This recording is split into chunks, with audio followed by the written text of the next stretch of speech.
प्यारे बच्चों, कोविड-19 के कारण आप सभी अपने अपने घरों में रहकर ही अपनी पढ़ाई कर रहे हैं। ऐसे समय में आप अपनी पढ़ाई को रोचक तरीके से सीख समझ सकें, इसके लिए झारखंड सरकार द्वारा प्रस्तुत किया जा रहा है हमारा दूरदर्शन हमारा विद्यालय कार्यक्रम। इसके माध्यम से आप प्रत्येक दिन सोमवार से शुक्रवार तक पूर्वाह्न 10 से 12 तथा अपराह्न 1 से 2 बजे तक अपनी अपनी कक्षाओं के अनुरूप कार्यक्रम देख सकेंगे।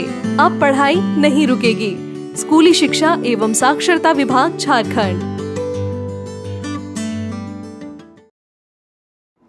नमस्ते दोस्तों, आप सभी का स्वागत है। आज के इस वीडियो में हम दूरदर्शन के माध्यम से क्लास 12 की पढ़ाई करेंगे। तो चलिए देखते हैं कि हम आज क्या पढ़ेंगे। क्लास 12 में हम गणित विषय में सदिश बीजगणित भाग 6 पढ़ेंगे और भौतिक विज्ञान विषय में वैद्युत चुंबकीय तरंगे भाग 2 पढ़ेंगे। इन सभी वीडियो के साथ हम रोचक प्रश्नों को भी बनाएंगे और उनके जवाब भी देखेंगे। दोस्तों, आप सबसे उम्मीद है कि आपने अपनी कॉपी और पेन अपने साथ रखी होगी और आप सभी पाठ को पढ़ने के क्रम में ज़रूरी बातों को नोट भी करते जाएंगे। तो चलिए शुरू करते हैं आज का एपिसोड। नमस्कार दोस्तों, आज हम अध्याय सदिश बीजगणित का भाग 6 पढ़ने वाले हैं। तो दोस्तों, आज के इस वीडियो में हम पढ़ेंगे दो सदिशों का सदिश गुणनफल। तो चलिए आगे बढ़ते हैं और शुरू करते हैं हम हमारा आज का भाग। तो चलिए दोस्तों, जानते हैं अब हम कि किस प्रकार से हम दो सदिशों का सदिश गुणनफल ज्ञात करते हैं। तो दोस्तों, दो शून्येतर सदिशों A तथा B का सदिश गुणनफल अर्थात क्रॉस प्रोडक्ट हम सदिश A क्रॉस सदिश B द्वारा निर्दिष्ट करते हैं और इसे सदिश A क्रॉस सदिश B बराबर मॉड सदिश A मॉड सदिश B sine theta n cap के रूप में परिभाषित करते हैं। तो दोस्तों, अभी तक आपने पढ़ा था वेक्टर के डॉट प्रोडक्ट के बारे में अर्थात अदिश गुणनफल के बारे में। अब हम जानेंगे वेक्टर के क्रॉस प्रोडक्ट के बारे में अर्थात सदिश गुणनफल के बारे में।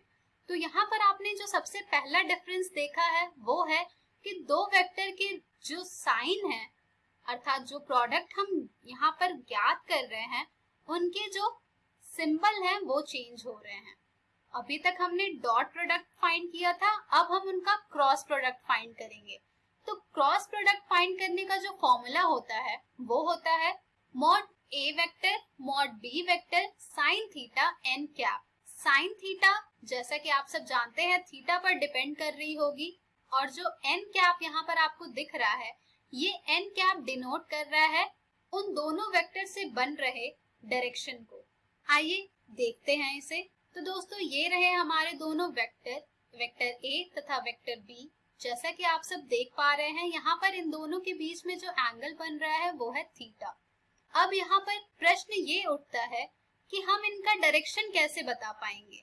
या तो इनका डायरेक्शन इनवर्ड होगा या तो इनका डायरेक्शन आउटवर्ड होगा। आउटवर्ड होगा तो वो माइनस सिंबल में आ जाएगा। तो दोस्तों, इसके डायरेक्शन को फाइंड आउट करने के लिए हम यहाँ पर यूज करेंगे right hand thumb rule. Right hand thumb rule जैसा कि आपने अपने फिजिक्स के चैप्टर में भी पढ़ा होगा, वही चीज हम यहाँ पर भी अप्लाई करेंगे और फाइंड करेंगे हमारे इन दोनों वेक्टर के डायरेक्शन को। तो दोस्तों, according to right hand thumb rule यहाँ पर हमारा जो पहला वेक्टर होगा हम पहले अपने पाम को उसके डायरेक्शन में करेंगे और फिर जो हमारे दूसरे वेक्टर की डायरेक्शन होगी उसके तरफ हम हमारे हाथ से कर्ल बनाएंगे पहले वेक्टर से दूसरे वेक्टर की तरफ में। ऐसा करते समय जिधर भी हमारा थंब होगा उसी डायरेक्शन में हमारे A क्रॉस B वेक्टर की डायरेक्शन होगी। यानी कि सबसे पहले आप जो हमारा पहला वेक्टर होगा उसकी तरफ अपना पाम करेंगे, फिर जो हमारा दूसरा वेक्टर होगा उसके डायरेक्शन में आप कर्ल बनाएंगे। ऐसा करते समय जिस डायरेक्शन में आपका थंब होगा वही हमारे दोनों वेक्टर के क्रॉस प्रोडक्ट की डायरेक्शन होगी। तो दोस्तों, इस प्रकार से हम डायरेक्शन फाइंड करते हैं अर्थात n कैप फाइंड करेंगे कि वो पॉजिटिव है या नेगेटिव है। आइए इसके बारे में कुछ और जानकारी प्राप्त करते हैं। यहाँ पर जो थीटा है वो इन दोनों वेक्टर के बीच का कोण है जो कि 0 से लेकर पाई के बीच में लाई करता है। यहाँ पर हमारा जो n कैप है वो एक मात्रक सदिश है जो कि सदिश a तथा b दोनों पर परपेंडिकुलर है अर्थात लंब है। यहाँ पर भी अगर हमारा इन दोनों वेक्टर में से कोई एक वेक्टर 0 हो जाता है तो हमारा थीटा परिभाषित नहीं होता है, यानी कि थीटा अनडिफाइंड हो जाता है और ऐसी स्थिति में हमारा जो इन दोनों वेक्टर का क्रॉस प्रोडक्ट होगा वो भी 0 के बराबर हो जाएगा। तो दोस्तों ये थी थोड़ी बहुत जानकारी cross product of two vectors अर्थात दो सदिशों का सदिश गुणनफल के बारे में। आइए अब इनके कुछ रिजल्ट्स को डिस्कस करते हैं। तो दोस्तों यहाँ पर हमारा जो सबसे पहला महत्वपूर्ण बिंदु है वो होगा कि A क्रॉस B वेक्टर जो है वो एक सदिश है। जाहिर सी बात है कि वो एक सदिश होगा क्योंकि यहाँ पर जो आपने देखा कि A vector cross B vector बराबर होता है mod of A vector mod of B vector sine theta n cap के। तो यहाँ पर जो मॉड A वेक्टर है वो एक रियल नंबर है, मॉड ऑफ B वेक्टर जो है वो भी एक रियल नंबर है, साइन थीटा भी आपका रियल नंबर है जो कि एक तरह के ये सारी मैग्नीट्यूड है और n कैप जो है वो आपके डायरेक्शन को बताता है, यानी कि ये यहाँ पर इनके क्रॉस प्रोडक्ट में मैग्नीट्यूड के साथ साथ डायरेक्शन भी है, इसलिए ये एक प्रकार का सदिश है। इसके बाद जो हमारा दूसरा रिजल्ट है वो है मान लीजिए कि सदिश A तथा B दो शून्येतर सदिश हैं, तब सदिश A क्रॉस सदिश B बराबर होगा 0 के यदि और केवल यदि सदिश A और सदिश B एक दूसरे के समांतर होंगे अर्थात पैरेलल होंगे। यानी कि अगर हमें ये दिया हुआ है कि सदिश A क्रॉस सदिश B 0 के बराबर है तो यहाँ से हम ये कह सकते हैं कि ये 0 के बराबर तभी होंगे जब ये दोनों सदिश एक दूसरे के पैरेलल होंगे।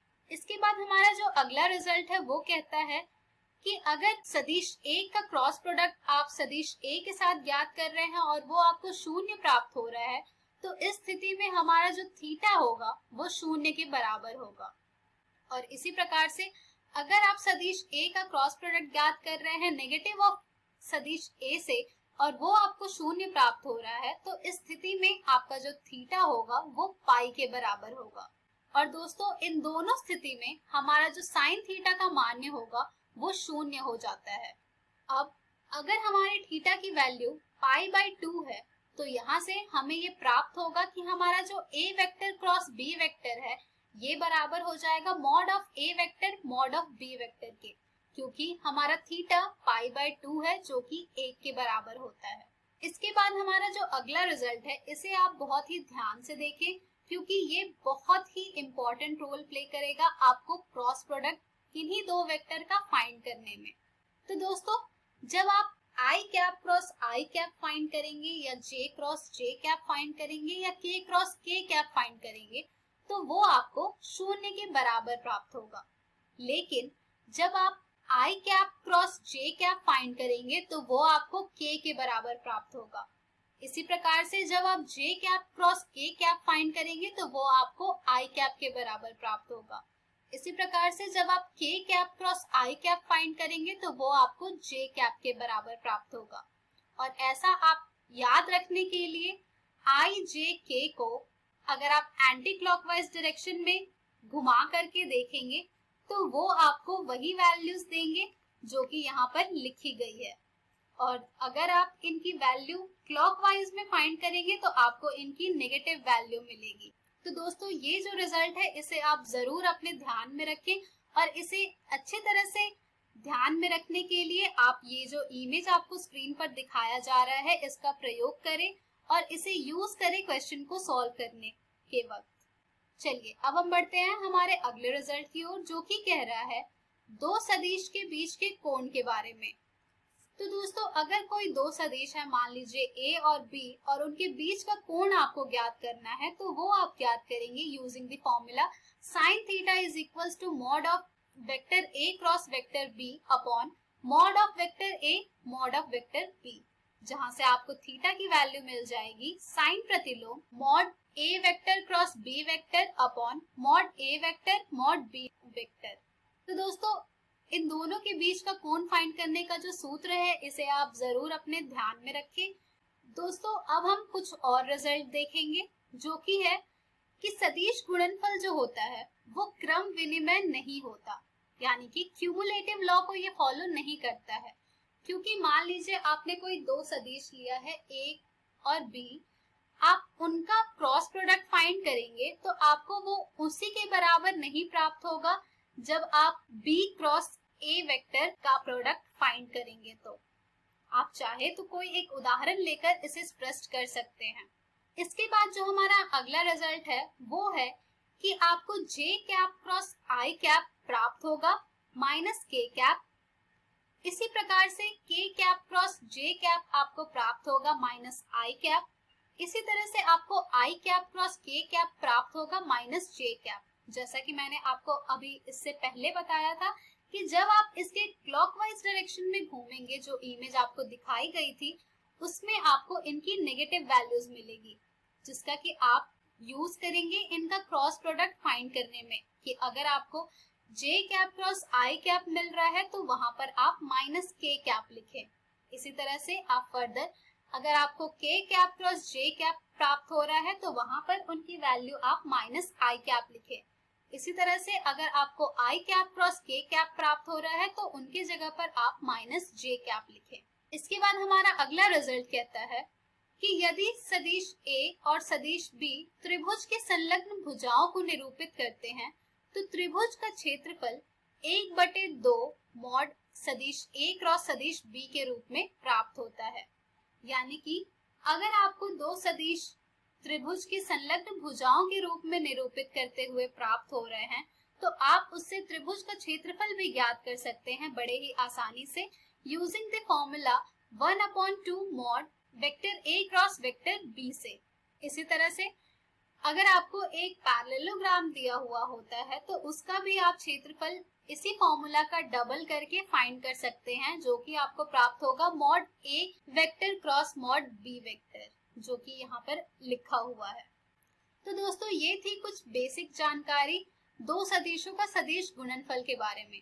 चलिए अब हम बढ़ते हैं इनके कुछ गुणधर्म के बारे में, जो कि है पहला है, मान लीजिए सदिश ए, सदिश बी और सदिश सी तीन सदिश हैं, तब सदिश ए क्रॉस सदिश बी प्लस सदिश सी बराबर होगा सदिश ए क्रॉस सदिश बी प्लस सदिश ए क्रॉस सदिश सी के। यानी कि यहाँ पर डिस्ट्रीब्यूटिव लॉ फॉलो हो रहा है। तो ये हैं आपके सदिश गुणनफल के महत्वपूर्ण गुणधर्म। इसी तरह से हमारा जो अगला गुणधर्म है वो कहता है, मान लीजिए सदिश ए और सदिश बी दो सदिश हैं और लेम्डा एक अदिश है, तो आपको जब आप लेम्डा गुणे सदिश ए क्रॉस सदिश बी ज्ञात करेंगे तो वो आपको उतना ही प्राप्त होगा जब आप लेम्डा गुणे सदिश ए क्रॉस सदिश बी ज्ञात करेंगे या फिर आप सदिश ए क्रॉस लेम्डा सदिश बी ज्ञात करेंगे। तो ये सभी आपको एक बराबर ही प्राप्त होंगे और यही है आपका सदिश गुणनफल के महत्वपूर्ण गुणधर्म। तो दोस्तों इसी के साथ दो सदिशों का सदिश गुणनफल के बारे में जो भी जानकारी थी आपको यहाँ पर बता दी गई है। चलिए अब हम बढ़ते हैं इन पर आधारित कुछ प्रश्नों की ओर। जो पहला उदाहरण यहाँ पर हमने लिया है वो है, यदि सदिश ए बराबर है 2i कैप प्लस जे कैप प्लस 3k कैप और सदिश बी बराबर है 3i cap plus 5j cap minus 2k cap, तो मॉड सदिश ए क्रॉस सदिश बी ज्ञात कीजिए। आइए दोस्तों देखते हैं कि इसे हम किस प्रकार से ज्ञात करेंगे। तो दोस्तों यहाँ पर जो हमारा सबसे पहला काम होगा वो होगा कि सदिश ए क्रॉस सदिश बी ज्ञात करना। तो दोस्तों इसे ज्ञात करने के लिए हम यहाँ पर डिटर्मिनेंट मेथड यूज करेंगे, जिसमें हम यहाँ पर 3x3 में हम इसे ट्रांसफॉर्म करेंगे, जिसमें हमारे पहले रो में आएगा आई कैप, जे कैप और के कैप, दूसरे रो में आएगा हमारा वेक्टर ए की स्केलर कंपोनेंट और तीसरे रो में आएगा हमारे वेक्टर बी के स्केलर कंपोनेंट्स। इसके बाद जैसा कि आप डिटर्मिनेंट में फॉलो करते हैं उसी तरह से आप यहाँ पर भी फर्दर सॉल्व करेंगे। तो आपको जब आप इसका क्रॉस प्रोडक्ट फाइंड करेंगे तो आपको ये प्राप्त होगा -2 multiplied by 1 minus 5 multiplied by 3 I cap minus -2 multiplied by 2 -3 multiplied by 3 j cap plus 2 multiplied by 5 -3 multiplied by 1 k cap। ऐसा हमने डिटर्मिनेंट का जो रूल है उससे सॉल्व किया है। डिटर्मिनेंट चैप्टर आपने पहले पढ़ रखा है, सेम उसी रूल को यहाँ पर अप्लाई करना है और इसे फर्दर सॉल्व करना है और क्रॉस प्रोडक्ट फाइंड करना है। अब जो ये वैल्यूज आई हैं इन्हें आप फर्दर सॉल्व करेंगे दोस्तों, तो यहाँ से आपको ये प्राप्त होगा -2 -15 i cap -4 -9 j cap plus 10 -3 k cap. जिसे आप और सॉल्व करेंगे तो आपको यहाँ से ये मिल जाएगा -17 i cap plus 13 j cap plus 7 k cap. तो दोस्तों ये आया है आपका क्रॉस प्रोडक्ट वेक्टर a और वेक्टर b का। अब आपको इनका मैग्नीट्यूड फाइंड करना है। तो इनका मैग्नीट्यूड आप कैसे फाइंड करेंगे?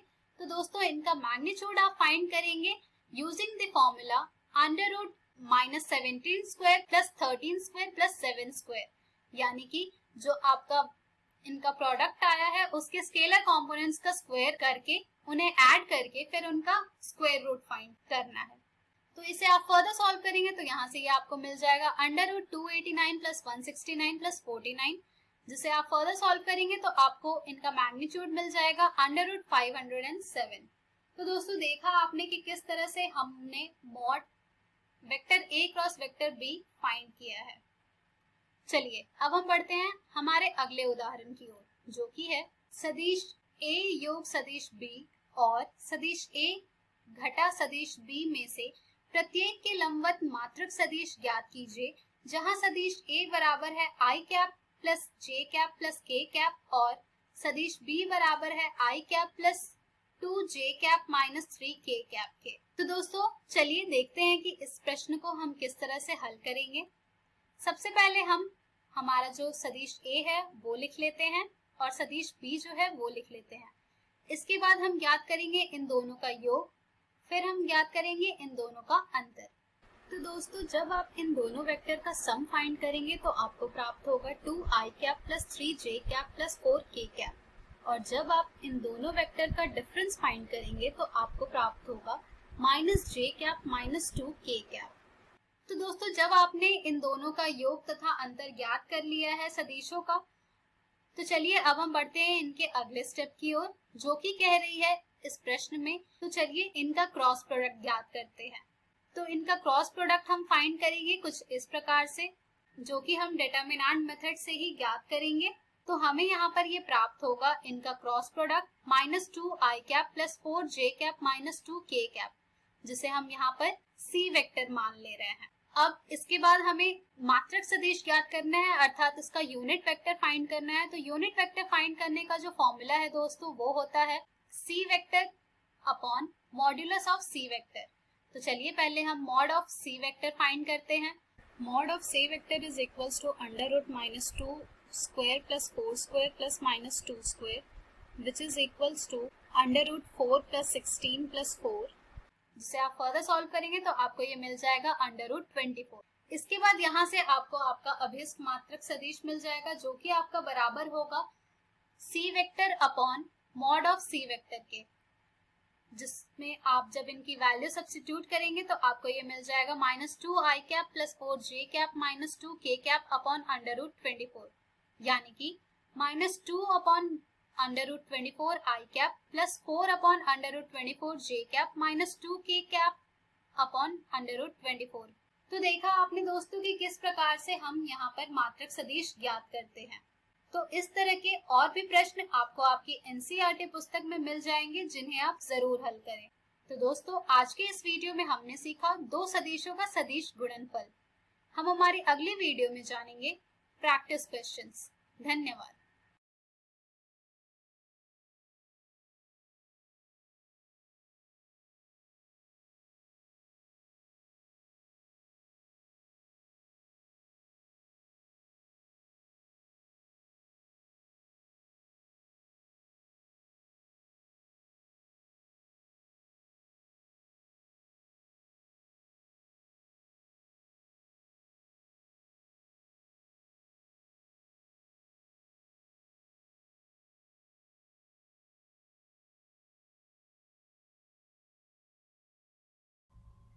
हेलो दोस्तों, भौतिकी की इस कक्षा में आप सभी का स्वागत है।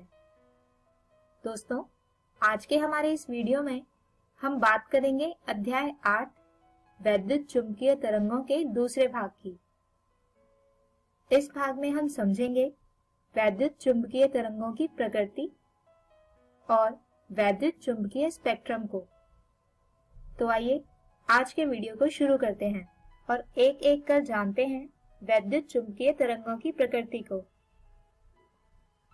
दोस्तों, इस प्रकार की तरंगों में विद्युत एवं चुंबकीय क्षेत्र एक दूसरे के तथा इनके गमन की दिशा के लंबवत होते हैं। अब जैसा कि आप यहाँ इस चित्र में देख भी सकते हैं कि विद्युत क्षेत्र जो यहाँ नीले रंग की तरंग से दर्शाया गया है वो y अक्ष के समकक्ष है, जबकि चुंबकीय क्षेत्र z अक्ष के समकक्ष है और ये दोनों ही क्षेत्र एक दूसरे के लंबवत और साथ ही साथ इनकी गमन की दिशा यानी x अक्ष के भी लंबवत हैं। इसके अतिरिक्त ये तरंगे निर्वात एवं किसी माध्यम से भी गमन कर सकते हैं।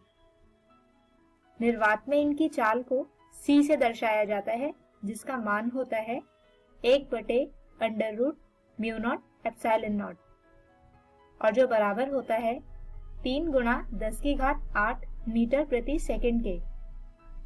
जबकि यदि ये किसी माध्यम से गमन करते हैं तो इनकी चाल को v से दर्शाया जाता है और इसका मान होता है 1/√με।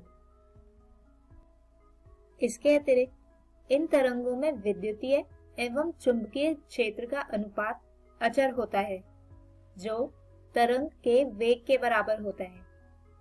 यानी अगर विद्युत क्षेत्र का मान हम E0 और चुंबकीय क्षेत्र का मान B0 लें तो इनका अनुपात यानी कि E0/B0 हमेशा तरंग के वेग यानी C0 के बराबर ही आएगा। इसके साथ साथ ये तरंग ऊर्जा की वाहक हैं और इसकी ऊर्जा चुंबकीय एवं विद्युत क्षेत्रों के बीच समान रूप से विभाजित रहती है और ये तरंगे संवेग की भी वाहक है और इसी कारण से ये किसी सतह पर दाब उत्पन्न करती हैं और इस दाब को विकिरण दाब कहा जाता है। दोस्तों, ये तो बात हुई विद्युत चुंबकीय तरंगों की प्रकृति की। आइए अब जानते हैं वैद्युत चुंबकीय स्पेक्ट्रम को। दोस्तों, वैद्युत चुंबकीय तरंगों का आवृत्ति के क्रम में वर्गीकरण वैद्युत चुंबकीय स्पेक्ट्रम कहलाता है। अब जैसा कि हम जानते हैं कि पृथ्वी पर ऊर्जा का एकमात्र स्रोत है सूर्य, जिससे विभिन्न प्रकार की तरंगें उत्सर्जित होती हैं। इन्हीं तरंगों को यदि इनके तरंग दैर्घ्य या आवृत्ति के क्रम में लगाया जाए तो कुछ तरंग एक जैसे गुण प्रदर्शित करती हैं, जिसके आधार पर इनका भिन्न श्रेणियों में वर्गीकरण किया जा सकता है और ये वर्गीकरण कहलाता है स्पेक्ट्रम। आइए अब देखते हैं कि इस स्पेक्ट्रम में बनने वाली भिन्न भिन्न श्रेणियां कौन सी हैं और ये किस क्रम में होती हैं। लेकिन दोस्तों, उससे पहले हम समझ लेते हैं कि इन श्रेणियों का वर्गीकरण किन दो आधारों पर किया जाता है। तो इसमें सबसे पहले आता है आवृत्ति, जिसका अर्थ होता है कि 1 सेकंड में एक तरंग कितने दोलन करती है। अब जैसे यहाँ आप देख सकते हैं कि जैसे जैसे हम दोलन का समय कम करते हैं तो 1 सेकंड में इस तरंग के दोलन की संख्या बढ़ती जाती है, यानी कि इस तरंग की आवृत्ति बढ़ती जाती है। इसके बाद वर्गीकरण का दूसरा आधार है तरंग दैर्घ्य, जो किन्हीं दो दोलन के बीच की दूरी को दर्शाता है और इसे लैम्डा से दर्शाया जाता है। अब आप यहाँ से समझ सकते हैं कि दो दोलन के बीच की दूरी जितनी अधिक होगी, 1 सेकंड में वो तरंग उतनी ही कम बार दोलन कर पाएगी। यानी कि यदि तरंग दैर्घ्य बढ़ता है तो तरंग की आवृत्ति घट जाती है। आइए अब इन्हीं दो आधारों पर समझते हैं वैद्युत चुंबकीय तरंगों का वर्गीकरण यानी वैद्युत चुंबकीय स्पेक्ट्रम को। दोस्तों, यहाँ पर इस चित्र में वैद्युत चुंबकीय स्पेक्ट्रम तथा इसके विभिन्न भागों को दर्शाया गया है।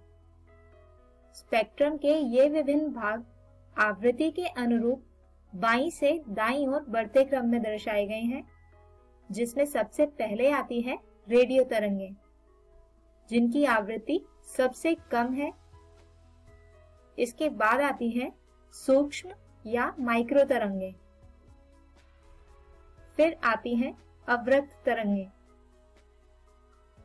इसके बाद आता है दृश्य प्रकाश, जिसे हम अपनी आंखों से देख पाते हैं। इसके बाद आते हैं पराबैंगनी तरंगें, फिर एक्स किरण और अंत में गामा किरणें, जिनकी आवृत्ति सबसे अधिक होती है। ठीक इसी प्रकार यदि तरंग दैर्घ्य के बढ़ते क्रम के अनुसार देखा जाए तो वो इसके विपरीत होगा, यानी सबसे कम तरंग दैर्घ्य वाली किरणें होंगी गामा किरण, फिर आएंगी एक्स किरण, इसके बाद आती हैं पराबैंगनी की तरंगें, जिसके बाद है दृश्य प्रकाश, फिर आती हैं अवरक्त तरंग, इसके बाद है सूक्ष्म या माइक्रो तरंग और अंत में सबसे अधिक तरंग दैर्घ्य वाली रेडियो तरंगें। सभी तरंगों का ये वर्गीकरण ही कहलाता है स्पेक्ट्रम। तो दोस्तों, हम हमारे आज के इस वीडियो को यहीं पर खत्म करते हैं और हम उम्मीद करते हैं कि आपको आज का ये वीडियो समझ आया होगा।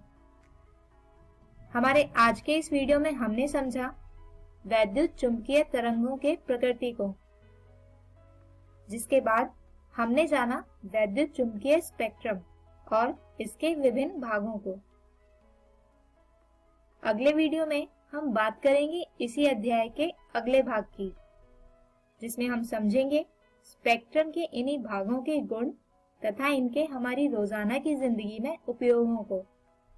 तब तक के लिए गुड बाय।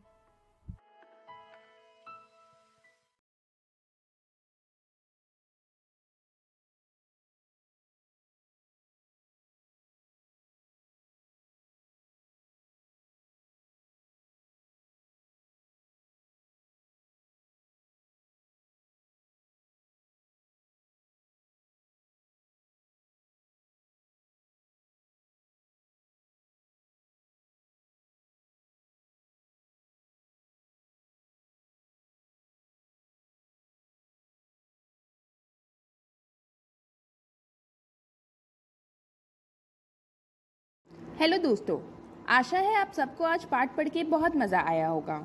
तो चलिए देख लेते हैं कि आज हमने क्या पढ़ा। आज क्लास 12 में हमने गणित विषय में सदिश बीजगणित भाग 6 पढ़ा और भौतिक विज्ञान विषय में वैद्युत चुंबकीय तरंगे भाग 2 पढ़ा।